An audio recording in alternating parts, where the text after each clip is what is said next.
আনন্দহে ক্যানভাসের unit Aryabhata foundation আয়োজন করলো তাদের ১৬তম বার্ষিক সমাবেশ। ৩০ ও ৩১ আগস্ট কাকুরগাছির উৎসব মঞ্চে অনুষ্ঠিত হলো এই বিশেষ অনুষ্ঠান। আয়োজক সূত্রে খবর, কলেজ অফ অ্যাস্ট্রোলজির অন্তর্গত এই সমাবেশে উপস্থিত ছিলেন বিশিষ্ট জ্যোতিষবিদ, গবেষক এবং সংস্কৃতি জগতের একাধিক নামী ব্যক্তিত্ব। দুদিন ব্যাপী এই অনুষ্ঠানে ছিল নানান আলোচনা, বক্তৃতা এবং সাংস্কৃতিক পরিবেশনা। প্রধান অতিথি স্বরূপ উপস্থিত ছিলেন প্রখ্যাত ফুটবলার প্রশান্ত বন্দ্যোপাধ্যায়, বিচারপতি প্রণব চৌধুরী।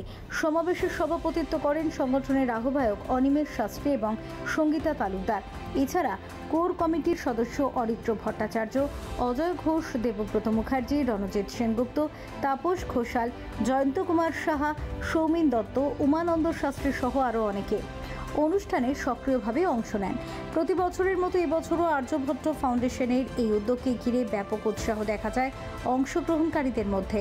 জ্যোতিষশাস্ত্র ও বিজ্ঞান চর্চার বিস্তার নিয়ে অতিথিদের মূল্যবান বক্তব্য সমাবেশকে সমৃদ্ধ করেছে। জ্যোতিষ শিখে জ্যোতিষ করুন। জ্যোতিষ একটা হার্ড সাবজেক্ট, অত সহজ সাবজেক্ট নয় জ্যোতিষ। যেভাবে আমরা জ্যোতিষকে নিয়ে ভবিষ্যৎবাণী বলি, অ্যাপ্লিকেশন করি, তাদের জিজ্ঞাসা যদি করেন যে আপনি এটা বললেন কি করে, তখন অনেকেই হয়তো সেই ফর্মুলা, থিওরি, রুলস বলতে পারবে না। যেই কারণে আমাদের মধ্যে উদয় হয়েছিল 2009 সালে যে আমরা একটা জ্যোতিষ সংস্থা করব, সেখান থেকে জ্যোতিষীরা জানবে জ্যোতিষ সম্বন্ধে, তারা জ্যোতিষের প্র্যাকটিস করবে এবং তারা জীবনে অনেক কিছু সাকসেস দিতে পারবে লোক। মূলত জ্যোতিষ শিখে জ্যোতিষ করুন, এই কনসেপ্টের ওপর আর্যভট্ট ফাউন্ডেশন সৃষ্টি হয়।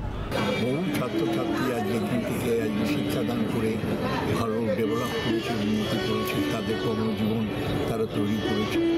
আর্যভট্ট ফাউন্ডেশন বলতে গেলে এক কথায় মানুষ চেনে, জানে এবং দিনকে দিন আজকে এর মধ্যে আমাদের ভালো ভালো মানুষও যুক্ত আছেন। Bureau report, channel 10।